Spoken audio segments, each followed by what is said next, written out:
السلام علیکم۔ چالاک گاہک۔ صبح دکان کھولی تو 3 خواتین کسٹمرز آ گئیں۔ میں ہول سیل کا کام کرتا ہوں تو ان خواتین کو دیکھتے ہی کہہ دیا، میڈم ہم پرچون کپڑا نہیں بیچتے۔ ان میں سے ایک جو شکل سے ہی کافی ذہین معلوم ہو رہی تھی بولی، میں اسکول کی پرنسپل ہوں اور ہمیں تقریباً 400 بچوں کی یونیفارم کا کپڑا چاہیے۔ یہ سن کر ہی میں نے دل ہی دل کہا، چلو شکر ہے، صبح صبح ہی 70-80 ہزار کی سیل ہو جائے گی۔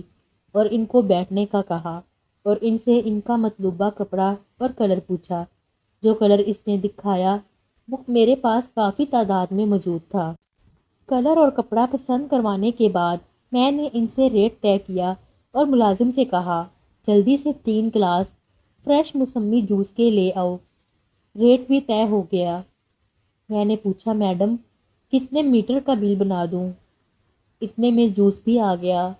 ان تینوں نے جوس پیا اور بولی، ابھی فی الحال آپ 2 میٹر کپڑا دے دیں، باقی ہم بعد میں لے لیں گے۔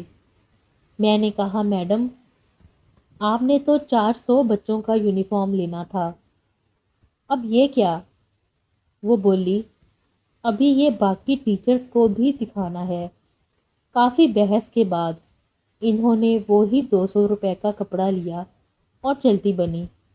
اب جوس والے کو 240 روپے دے کر میں یہ سوچ رہا تھا کہ میں شروع سے ہی بیوقوف ہوں یا وہ تینوں مل کر مجھے بیوقوف بنا گئی ہیں۔ دوستو، آج کی کہانی پسند آئی ہو تو ویڈیو کو لائک کریں۔ مزید دلچسپ کہانیاں سننے کے لیے ہمارے چینل کو سبسکرائب کریں اور اپنے دوستوں کے ساتھ شیئر کریں۔ اللہ حافظ۔